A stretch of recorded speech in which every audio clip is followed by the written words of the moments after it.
Ziyaret tabii 3 Ekim'de gerçekleşti. 1 Ekim'den 2 gün sonra parlamento açılmıştı. Erdoğan parlamentoda konuşmuş ve mesajlar vermişti. Biz resepsiyonda hükümetle, Cumhurbaşkanı ile bir araya geldiniz. Bu epeyce bir tartışmalara da neden oldu. Sayın Öcalan parlamentonun tabii açılışını da bekliyordu. Bu da önemli ve parlamento açıldı. Yorumu ne oldu? Ne konuştu parlamentoyla ilgili? Yine Sayın Erdoğan'ın açıklamalarıyla ilgili neler söyledi? Şöyle yani 1 Ekim tarihindeki parlamento açılışıyla ilgili herhangi bir yorum yapmadı. Evet, çok eleştirildi. Özellikle Sayın Erdoğan genel kurula girince DEM Parti'nin ayağa kalkması, yine bizimle tokalaşması, yine resepsiyondaki görüntülerin oldukça tartışmalı bir şeye sebep olduğunu yani sosyal medyada bu çok boyutunu sormuyorum. Sayın Buldan, bu boyutunu sormuyorum. Sadece Sayın Öcalan'ın Sayın Erdoğan'ın mesajlarına bir yorum oldu mu? Şöyle, Sayın Öcalan Sayın Cumhurbaşkanı'nı dinlediğini söyledi. Mesajlarının önemli ve anlamlı olduğunu ifade etti. Ama çok geniş bir değerlendirme yapmadı. Sadece takip ettiğini ve bu takiple birlikte önemli açıklamalarda bulunduğunu ifade etti. Bunun dışında herhangi bir yorum yapmadı. Yasal düzenleme ile ilgili biraz söz ettiniz ama biraz açmanızı rica ediyorum. Yasal ve hukuki düzenlemelerle ilgili Sayın Öcalan ne dedi? Çünkü bunu çok önemsiyordu. Yani bir önceki yıl Ekim ayına geri gittiğimizde Ömer Öcalan'la görüşmüştü. Demişti ki yani yasal ve hukuki düzenlemeler yapılsın. Kürt meselesini şiddet zemininden yasal zemine, hukuki zemine çekeyim demişti. Halen o noktada olduğunu görüyoruz, anlıyoruz ve bu olmadan da olmuyor. Demokrasi olmadan, hukuk olmadan da meselenin çözümünün mümkün olmadığını sürekli Sayın Öcalan vurguluyor. Bu son görüşmede bu çerçeveyle ilgili, entegrasyon yasaları, demokratik yasalarla ilgili tam olarak ne dedi? Şimdi tabii sürecin ete kemiğe bürünebilmesi için aslında yasal bir zemine, hukuki bir zemine ihtiyaç var. Yani hukuk ve siyasal zemin oluşmadan sürecin başarıya ulaşması mümkün değil. Çünkü komisyon aslında bu amaçla kuruldu. Komisyonun amacı belli bir kesimi, toplumun bazı kesimlerini dinlemek değildi. Yani başından beri aslında gömlek yanlış iliklendi. Sayın Öcalan'ın da böyle bir tabiri var, böyle bir ifadesi var. Komisyon başından beri aslında yasal mesele üzerinde durmalıydı. Bize göre de bu böyle ama işte birçok kesimin düşüncesini, görüşünü alarak yasal bir çerçeveyi oluşturmanın daha anlamlı olacağı ifade edildi hükümet ya da iktidar tarafından. Biz de hani buna çok karşı çıkmadık. Tamam, madem öyle toplumun belli bir kesimi dinlensin, hukukçular dinlensin, akademisyenler dinlensin, işte sivil toplum örgütleri dinlensin, kadınlar dinlensin vesaire ama bundan sonra da bütün bu dinlemelerden sonra da yasal bir çerçevenin hazırlanması gerektiğini söyledik. Fakat bu böyle olmadı. Sayın Öcalan da aslında bu konuda geç kalındığını söylüyor. Yani bir an önce aslında yasal çerçeve, yasal düzenleme artık hazırlanmalı ve komisyon bu konudaki hazırlıklarını hızla tamamlamalı. Bildiğim kadarıyla komisyon önümüzdeki hafta bütün partiler ya da bütün grupların kendi yasal çerçevelerini hazırlayıp komisyon başkanına iletmesi istenecek.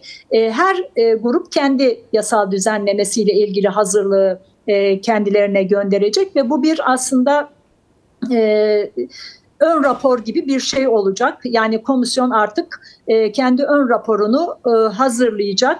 Bunun için bütün gruplardan bir rapor hazırlanması talebi olacak ve her grup kendi raporunu hazırlayıp Numan Bey'e yani komisyon başkanına ilettikten sonra ortak bir rapor çıkacak. Bu ortak raporda yani her grubun onayıyla, her grubun kendi önerisiyle ve düşüncesini önerisini kattığı bir rapor haline getirilecek ve bu daha sonra meclisteki ihtisas komisyonuna yani Adalet Komisyonu'na gönderilecek. Esas tartışma belki de orada yaşanacak. Çünkü komisyon bir yasal düzenleme yapamaz. Ancak bir çerçeve yasa düzenler, bir rapor düzenler. Bunu da ihtisas komisyonuna iletir.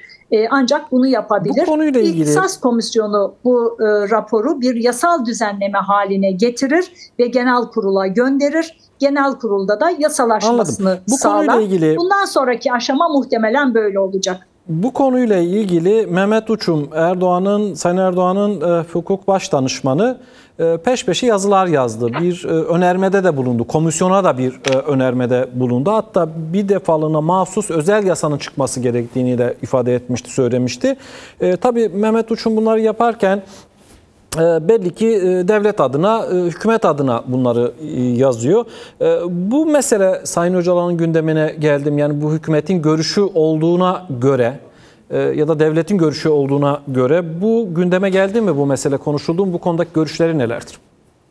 Evet, bu mesele gündeme geldi ve bir dahaki toplantıda özellikle, yani bir dahaki görüşme ne zaman yapılırsa, ki muhtemelen yine Kasım başı gibi olabilir. Çünkü hemen hemen ayda bir görüşüyoruz, artık öyle bir rutin haline geldi.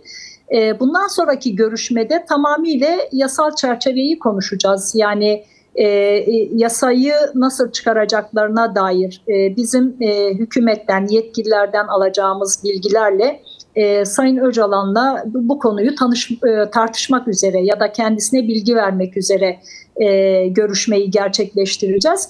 Mithat Hoca biliyorsunuz anayasa profesörü, hukukçu, iyi bir hukukçu. Kendisi bu konuda Sayın Öcalan'a oldukça önemli bilgiler veriyor. Yine hükümet ya da iktidar kanadıyla yaptığımız tartışmaları, hukuki tartışmaları kendisine bilgi olarak sunuyor. Ama bundan sonraki görüşmede ağırlıklı olarak bu konunun ele alınacağını düşünüyoruz. Çünkü artık buraya doğru gidiyor ve Sayın Öcalan'ın da çıkacak olan hukuki düzenlemeden haberinin olması gerekiyor.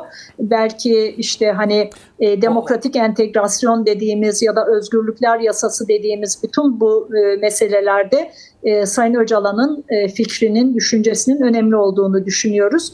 O yüzden hani yasa çıkmadan ve genel kurula gelmeden Sayın Öcalan'la bu konuda bir tartışma yürütülecek. Şunu anlıyoruz. O zaman yani Kasım başı Sayın Öcalan'la görüşmeden önce hükümet yetkilileriyle bir görüşmeniz olacak. Bunun içerisinde Cumhurbaşkanı var mı?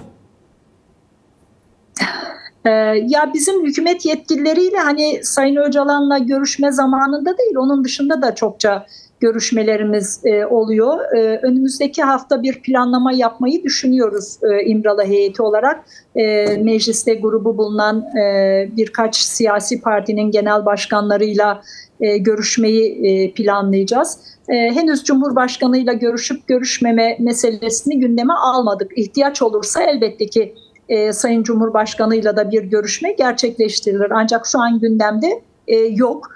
Fakat diğer siyasi partilerin genel başkanlarıyla bir görüşme yapmayı, hani komisyonun artık son aşamaya geldiği bu günlerde yasal ve hukuki zeminin oluşmaya başladığı bu süreçte yeniden bir istişare, yeniden görüşmelerin yapılmasının önemli ve katkı sunan bir yerde olacağını düşünüyoruz. Bu yüzden 2 gün önce yaptığımız bir toplantıda, kendi içimizde yaptığımız toplantımızda böyle bir ziyaretin, bu tür ziyaretlerin bir kez daha yapılması gerektiğini konuştuk. Hani bunu basına açık mı yaparız, kapalı mı yaparız? Anladım. Henüz bu konuda bir netlik yok ama açık da olsa, kapalı da olsa biz bu görüşmeleri yapmaya devam edeceğiz.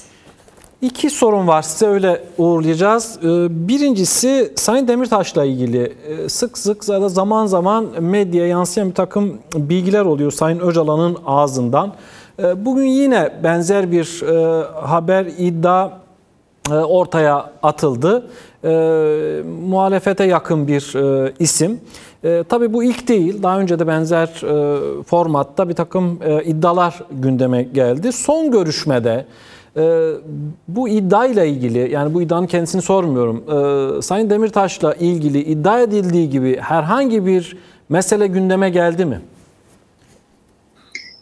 Ne son görüşmede ne ondan önceki görüşmelerde bugün iddia edildiği şekilde Sayın Selahattin Demirtaş'la ilgili bir şey söylenmedi. Bunu çok açık ve net ifade etmek istiyorum. Aksine, bakın aksine Sayın Öcalan 2 görüşme önce Selahattin Demirtaş'ın hala tutuklu olduğunu, Sayın Figen Yüksekdağ'ın hala tutuklu olduğunu, bunun kabul edilir bir yanının olmadığını ifade eden bir değerlendirme yaptı. Bunu halkımızın çok iyi bilmesi gerektiğini düşünüyorum. Hatta yine 2 toplantı önceydi. Hem Sayın Selahattin Demirtaş'a hem Sayın Figen Yüksekdağ'a benim özel selamlarımı gönderin dedi. Biz oradan çıkar çıkmaz 2 arkadaşımızın da avukatlarını arayarak Sayın Öcalan'ın selamlarını iletmelerini istedik, talep ettik. Onlar da kendilerine ilettiler. Biz çok zaman bulamadık hani gidip kendilerini ziyaret etme konusunda bir eksikliğimiz var ama gerçekten bu tür konular hiçbir zaman ne Sayın Öcalan'ın, ne DEM Parti'nin, ne bizlerin hiçbir zaman gündeminde olan bir şey değil.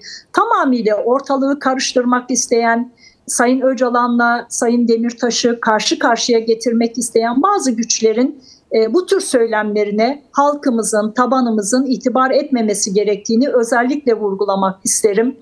Bugün yaptığımız açıklama zaten çok net ve açık bir şekilde böyle bir şeyin söylenmediğini ortaya koyan bir açıklama yaptık.